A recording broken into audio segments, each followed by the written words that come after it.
As I said last week, I will be offering 3 talks, kind of almost in a row. This week, next week, there'll be a break, and then the following week after that. And what I'm wanting to do is to kind of close this incredibly long, I think it's been about a year long, series on working with disturbing emotions or difficult emotions. They're called unwholesome emotions or destructive emotions. And so we just wanted to close off the series by trying to kind of pull things together. And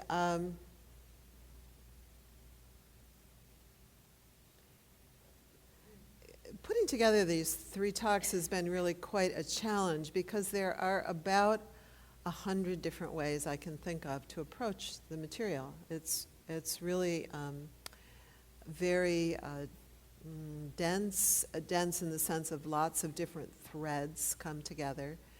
And it's also very idiosyncratic, so that for each of you tonight, the piece that is relevant to your own direct experience will be unique.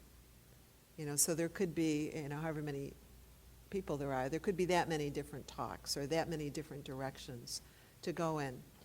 So what I want to invite you to do as we begin is to bring into your awareness a particular maybe relational difficulty or place where the mind gets a little caught on some disturbing, maybe a disturbing emotional experience or just something that it seems like your meditation practice doesn't seem to address it particularly well. Or you keep trying to do it and you're a failure as a meditator or whatever it is, or you're a failure as a human being. And it might be something very intimate or small, and it might be something very large. It might be some circumstance in the world where no matter how much people talk about equanimity, that there isn't much.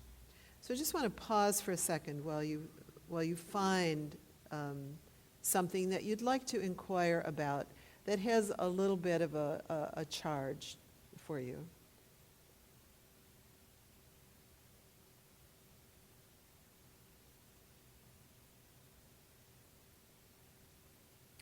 And not that you have to be limited to that, and certainly if it changes in the course of tonight or over these 3 talks, that's of course perfectly fine. But what I'd invite you to do is to keep referencing that as I go through the talks, as I go through the cycle, and we'll try to make some room in one of the evenings for some more inquiry, more talking together. And here's the deal about this. I want to propose to you that if everything I say makes sense, I'm going to propose to you that you're not thinking deeply enough. And I'm really serious.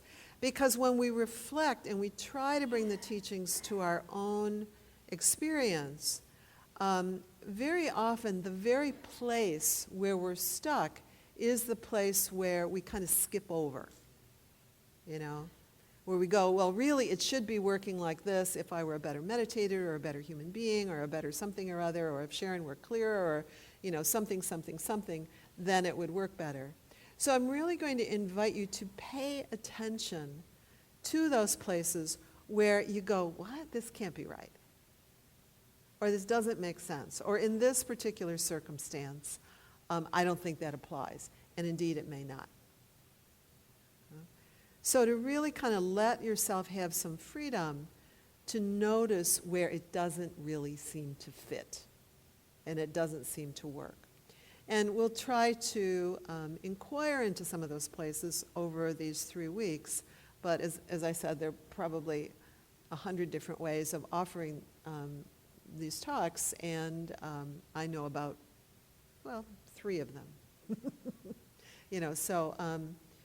So we'll work with it together. Okay. And I thought it was really nice to be offering this as we follow on this whole series in the Eightfold Path. So I'm going to keep trying to reference the Eightfold Path and again try to make that as practical as we can as we work with some of these difficult mind states. And even the language of it, you see language that's different. It's like difficult mind states, or it can be destructive mind states, or it can be obscurations, or it can be defilements, or it can be unwholesome. And actually all of those have their place, but when we try to make it make sense in terms of whatever this is, it sometimes doesn't really seem to fit very well. So I offered a meditation tonight on just resting in this larger awareness, and it was so sweet. Susan introduced it for me with, her description of this day-long that she's going to be offering, where she was talking about this sort of sense that we have of some quality of freedom, some quality where the heart, the mind opens, and it's okay, whatever it is. And we feel this longing, and how to nourish that and how to nurture it. And the meditation on awareness was inviting you to kind of step into that quality of spacious awareness. And we all have an inkling of it, as Susan said, or we wouldn't be here. You'd be home, watching TV or making popcorn or working in your garden. So that there's some inkling that there's some larger awareness and something else that's possible. This is John McCransky. He says, the fundamental nature of mind is our fundamental innate awareness. This pure awareness is the ground of all experience, all our thoughts, feelings, and perceptions. As such, it is naturally all-inclusive and wide open. Our dualistic thinking process tends to limit our attention to a very narrow sense of self as subject that seems to stand completely apart from others as object. Yet our fundamental pure awareness, even as it gives rise to such dualistic thoughts, is a vast expanse of knowing that transcends all such limitations, unfettered by concepts.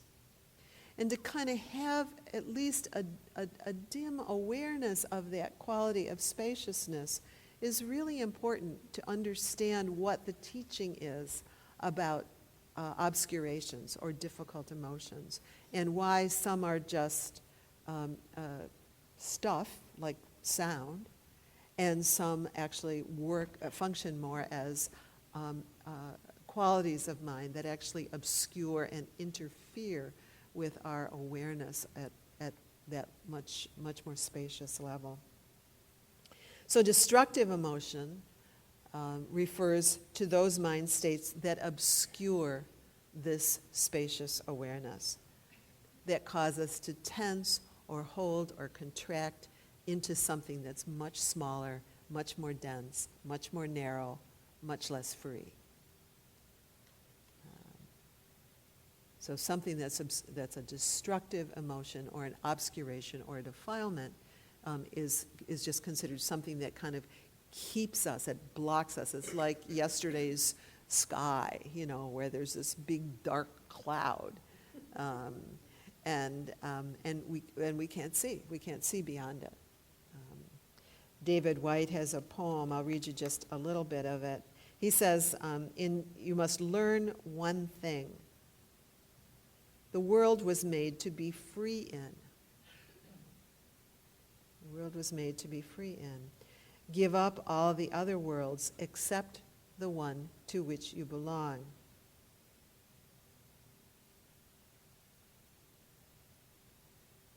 Give up all the other worlds except the one to which you belong. Anything or anyone that does not bring you alive is too small for you. So, a very Buddhist kind of teaching. So we're suffering, the Buddha says, because we're contracting into a space that's too small. Like having a shoe that's that we've outgrown, that's too tight, that doesn't fit, and we go, ouch, ouch, ouch, ouch, ouch. Um, um, Not that we are a mistake or that life is a mistake, but the suffering is a clue that there's a mistake. That we're taking those clouds of yesterday to be the nature of sky. So when we suffer, it's just a hint that we're misperceiving something. So I have a talk that's titled "Innocent Mistakes That the Mind Makes." So it's an innocent mistake that we somehow have come to take that gray heaviness of yesterday as what's true about the sky. So our disturbing or destructive emotions are those emotions that cause us to contract into that kind of mistaken perception. The Dalai Lama says, you've heard me say this before, all our difficulties result from mistaken perception. All our difficulties. I love that. I find it so incredibly reassuring, that it's just an innocent mistake that the mind makes. All our difficulties, the Dalai Lama says, result from mistaken perception. That we take that gray stuff to be the sky. And so it helps to kind of have that understanding, to see, to understand the Dharma contemplation that you did last week. One of the things that Pema Chodron said in that Dharma contemplation that you did is renunciation is seeing clearly how we hold back, how we pull away, how we shut down, how we close off, and then learning how to open. So renunciation is seeing those places clearly, and then learning how to open awareness so that it's kind of it's more spacious than whatever it is that's arising in it.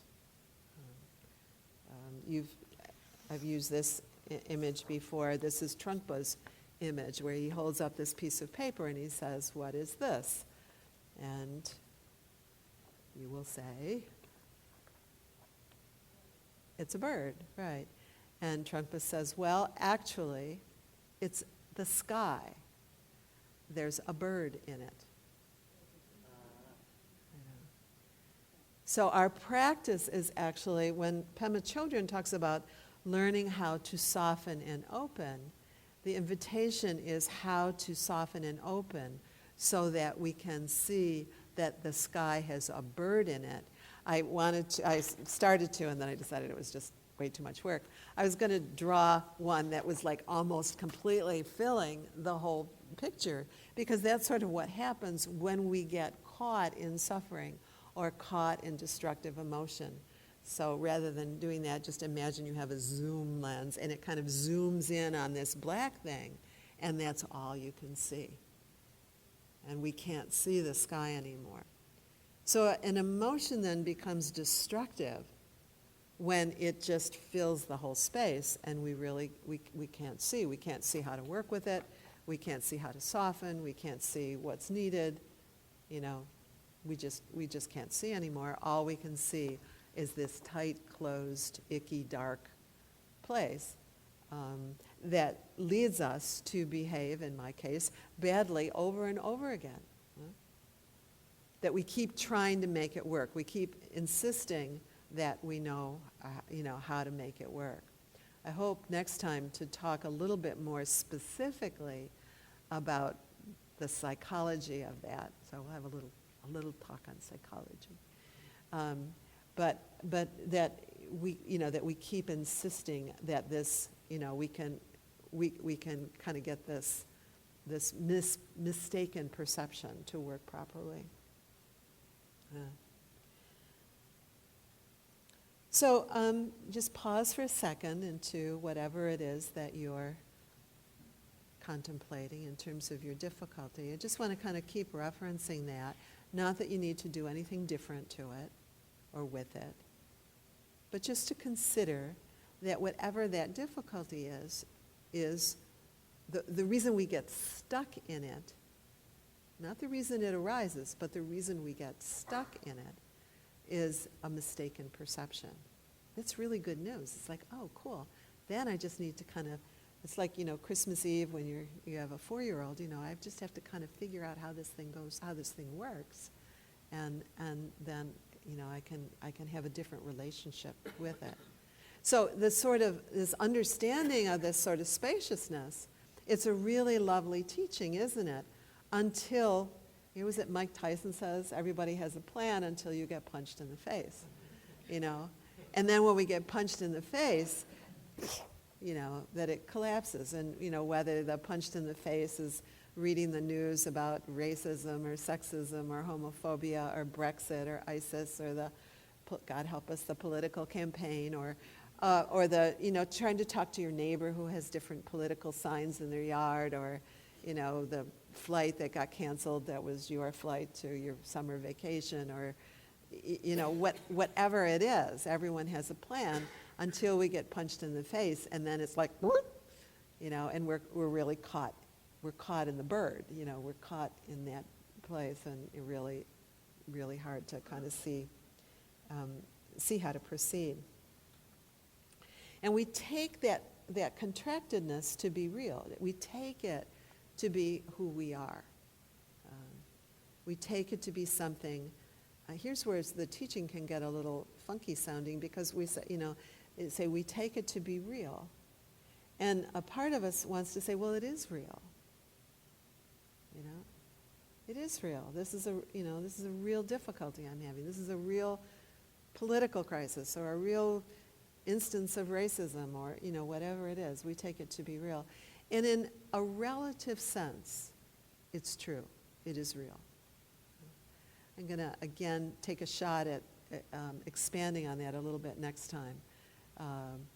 So it isn't that, it isn't, to say it's not real isn't to be dismissive of it. It's not to say, don't be ridiculous, there is no bird. That is not what that means. What it means is that it's not really the nature, it's not fundamental to the nature of who we are, which is really this spaciousness. So the invitation then becomes, how do we work with these birds, sort of like the movie The Birds, isn't it? Where it's not just a bird, we have multiple birds that fly through on any given day. But how do we work with them in a way that's wholesome? So again, Pema Chodron says, renunciation is seeing clearly how we hold back, how we pull away, how we shut down, how we close off, and then learning how to open. My pause there was, I thought, maybe I should just stop there, because the first part of it is just seeing clearly. Seeing clearly the bird. Seeing clearly how we hold back, how we pull away, how we shut down, and how we close off.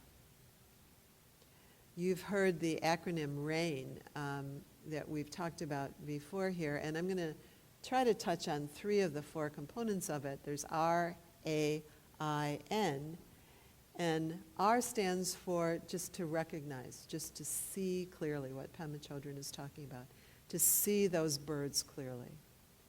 And A stands for accepting it, really allowing that difficulty to be there. I stands for investigate, and I'm not going to talk about that tonight. I'll do that next week. And N talks about no self, not the conditioned nature of all of our experience. And there it's just, sometimes when these birds, I'm going to keep referring to this for some reason, I'm not sure why, but the bird picture, because these birds just keep flying through. And sometimes we want to take them personally, as though if I were a better spiritual practitioner, there would be no birds, there'd just be sky.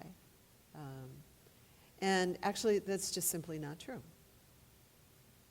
It's actually a very specific misunderstanding. It's actually kind of a developmental deficit. It's a psychological deficit to take that, to interpret it in that way. That there would be no problems. So that there are birds that happen, and it's not personal. It's not It's not unique to you, and it doesn't mean anything about the nature of who you are. So the N refers to that quality.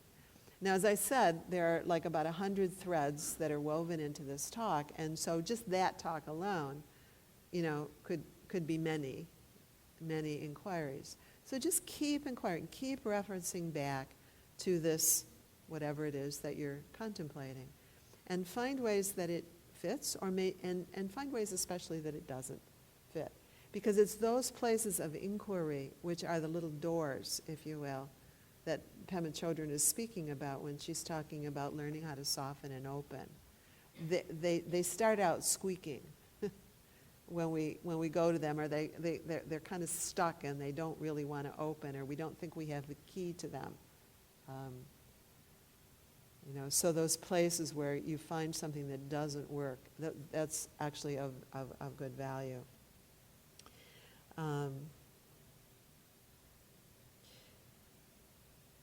And again, for each of us, this process will look a little bit different. So to really appreciate that your way of needing to work with this particular obstacle will be a little bit different from the person sitting next to you. And so the art of it, the skill in it, is learning where to look and how to look.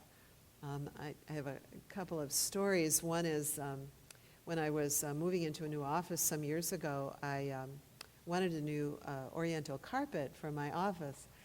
And I went down to, have you ever been to the Greenfront store down in Farmville? Well, the Greenfront store, advertises that they have carpets. And I went down there, and what I didn't see in the fine print is they advertise they have over 1 million carpets. And so I walked in and, they have like 3 warehouses that are just filled with carpets. And I walked in and it was just completely overwhelming. I was like, I have not a clue. I don't know anything, about these carpets. I don't know what to do. And, about 15 minutes later I left, with no rug. It's like, this is too much. I can't deal with it. And the teachings are really kind of like that, You read all these books and you go, well, that sounds good. That's a pretty rug. And yeah, that's a nice rug. And that's a nice rug over there, but I don't know which kind of rug. I don't know, And so the teachings are kind of like that there are all these teachings. We can read all these books. We can listen to all these talks. But when it comes to working with our own experience, we don't know, how do we navigate this? And the story about my rug is that a friend of mine who is an interior designer, she took pity on me and she said, I'll help. And what she did was she brought me 2 rugs and said, I want you to look at each of these and tell me what you like or don't like about either of them. And what she was doing was sort of getting a fix on where my problem was, and what it was that I was looking for, what it was I was wanting. And then she literally took me by the hand. She picked me up. She drove to my front door, picked me up in her car, drove me down to Farmville, and we walked in, and she said, don't look at that, don't look at that, don't look at that, don't look at that, don't look at that. Here's a rack of 20 carpets. Look at these and tell me which ones you like. And so the teaching is really very much like that. And that sometimes we need a teacher who can say to us, don't look at that, don't look at that, don't look at that, don't look at that, because otherwise it's just too confusing, and we keep trying to make a rug fit. Oh, bear with me, I have all these metaphors. They will collapse quite quickly. We keep trying to make something fit that just doesn't fit. We keep trying to make some of the teachings fit, or we say there's something wrong with me, or I'm not practicing hard enough, or that there's just something wrong. But it's because we're really not able to kind of zero in on, first of all, to be really clear what it is we're struggling with, to be really clear, to be able to see clearly the stuck place, and then to be able to kind of unwrap patiently, kindly over time what's needed here with these destructive emotions. There's an art to applying the Eightfold Path. So the Eightfold Path talks about dukkha, that there are birds, there's stuff that arises. They're impermanent. It's not your fault, anatta, not your fault. It's conditioned by all sorts of causes and conditions. And that how we think, speak, and act matters and will condition what comes after it.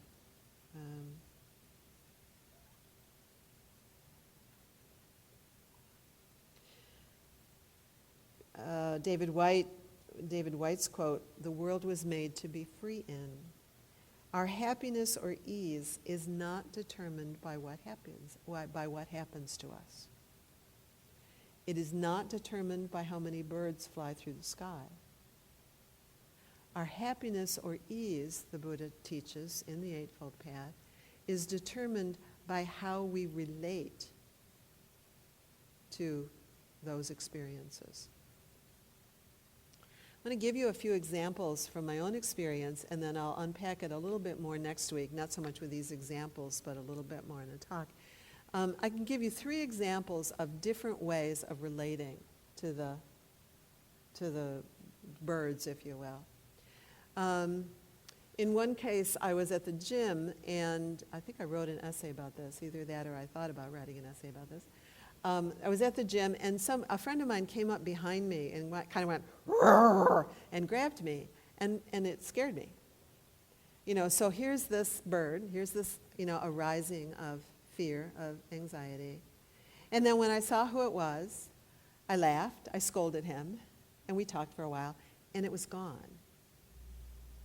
It just kind of arose, it came up, impermanent, ended, it was gone.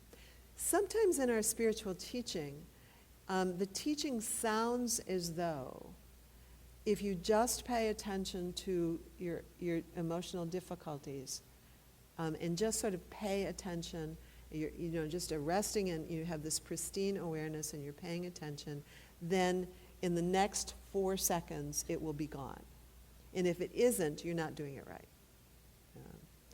And it's true that the most basic form of difficult emotions, the most basic kind of animal instinct, if you will, which is what I had in that moment, just arises, and then, it's like an antelope or your cat, there's a loud noise, the fireworks go off, and your dog, there's a loud noise, and then it stops, and it's like, oh, okay, done, we're finished. The cat says, "Where's dinner?" So it's true that at its most basic level, difficult emotions, unpleasant emotions, just kind of arise. They last for a very short time, and then they kind of dissipate. And if we tried to either make them arise, if I said to you, "Okay, right now get angry. Furthermore, get angry at me," that if, it might or might not, it might be a bit of a challenge to kind of make it arise. And certainly it's a challenge sometimes to kind of, make it stop, but they just do. They just kind of come, they go. Somebody almost, bops us on the road, and we have a little startle, and then we're finished. It's finished. So one way of thinking about difficult emotions is that kind of very basic level.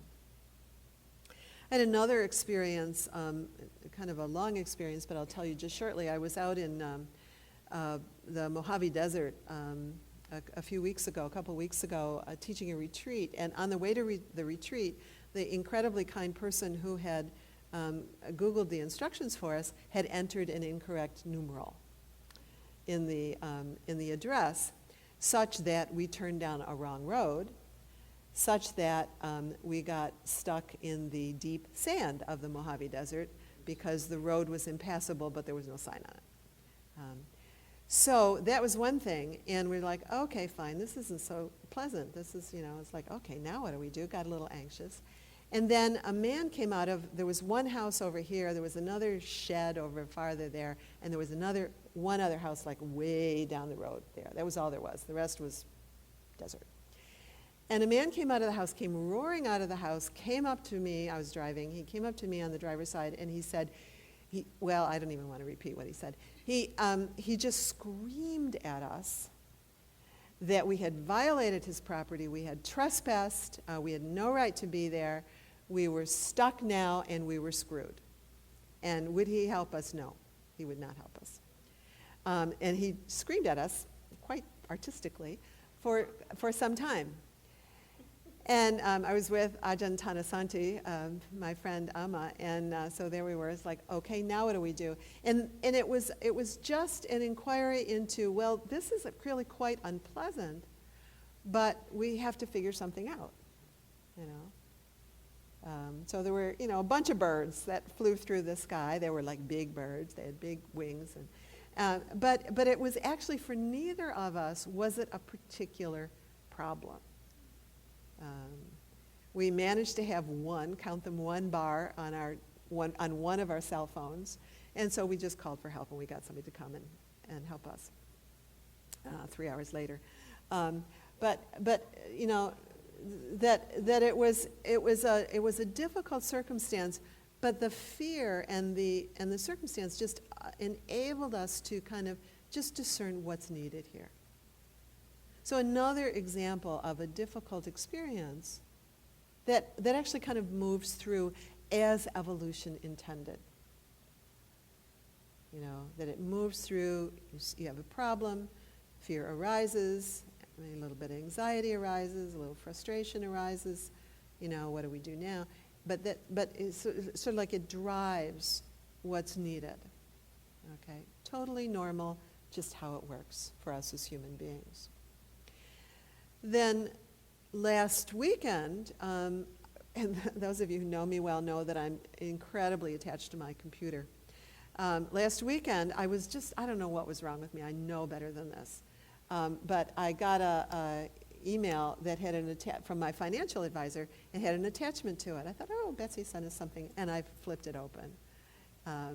And it was whatever, but I forget the word for it. Anyway, it wasn't from Betsy. And that actually kind of stayed with me. I can still feel the anxiety about it, That one stayed with me. That's what's meant by an obscuration, by a difficult emotion, by a destructive emotion. There's something about that I still haven't quite worked with or identified, but that there's something about that obscures in some way this spaciousness for me. That it kind of makes me, when I think about it, when I kind of a little worried about my computer, is it really okay? Can I go in there and pay my bills, and do I have to change all my passwords? I can just kind of feel some of the tightness about it. So that's what's meant by an obscuring or a destructive emotion. It is destroying my peace of mind, maybe not completely, but it's it's interfering with my peace of mind. So that.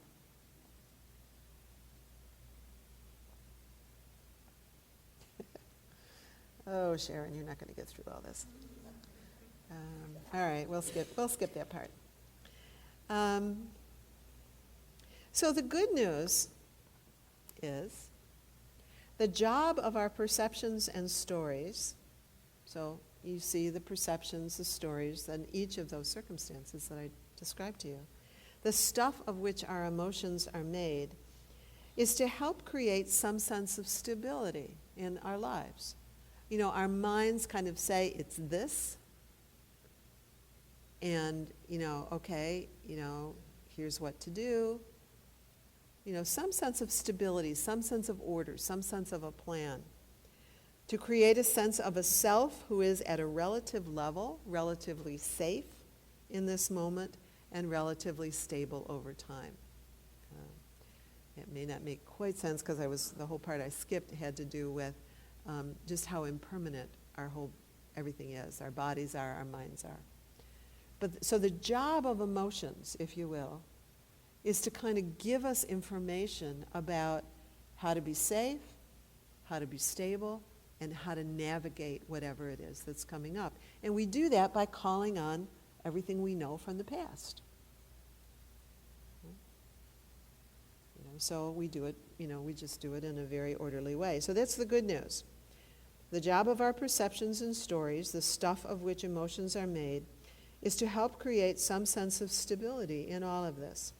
To create a sense of a self, literally our emotions enable us to create a sense of a self Now that's a lot of other talks, but our emotions help us create a sense of a stable, secure sense of self, who is at a relative level, relatively safe in this moment, and also relatively stable over time.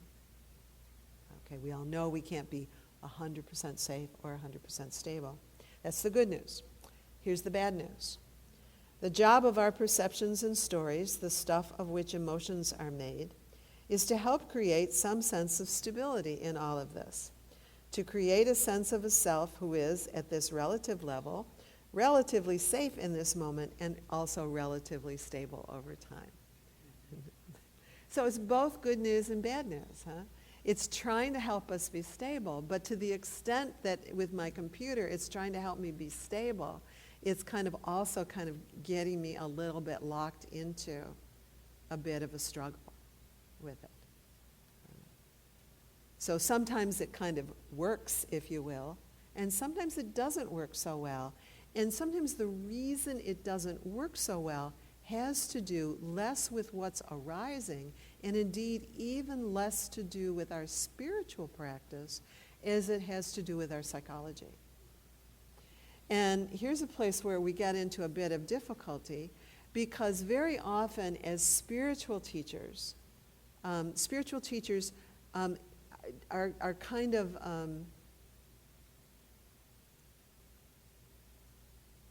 inexperienced, that's the word I was looking for, with how the sense of self actually develops psychologically. And so they sort of say, well, meditation, if you just meditate, meditation will take care of everything. Which at an ultimate level, I believe is true. At a relative level, I can, meditate from now till the cows come home about my computer, and it's really not going to help. It's just going to make me feel bad. So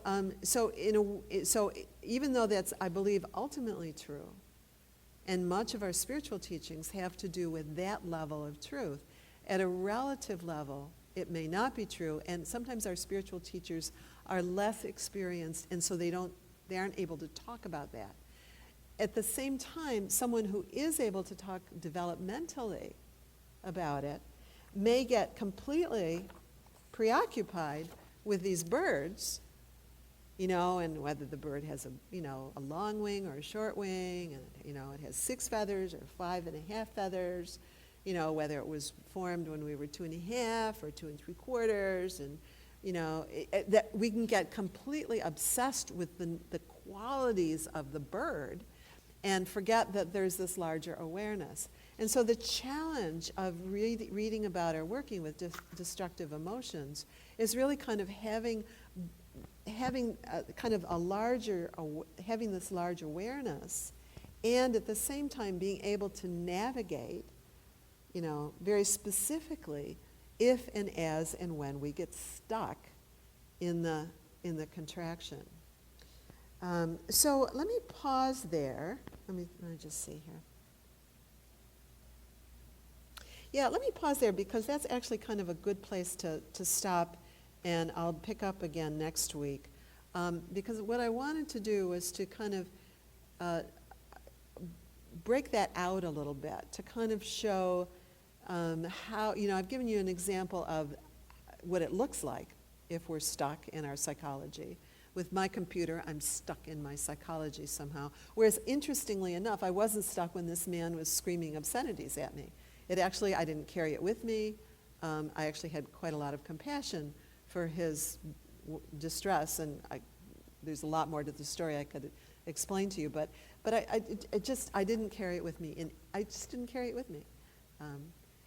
Whereas this computer, which seems like a much more benign kind of issue, really gets me a little more tangled up. So how do we navigate those? So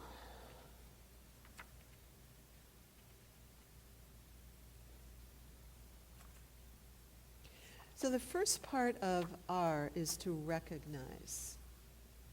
To let yourself recognize the stuckness, and to see if it's possible seriously, really, to accept that it's there. Sometimes with that acceptance, we kind of want to go, yeah, now let's fix it. You know? But to really seriously accept that it's there, because without that quality of acceptance, the investigation becomes like a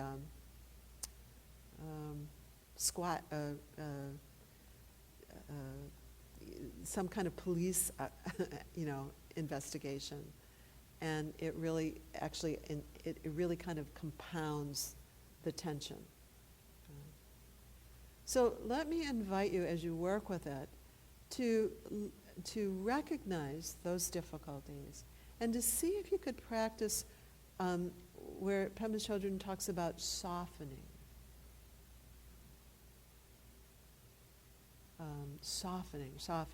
Softening any resistance, softening, allowing it to be there.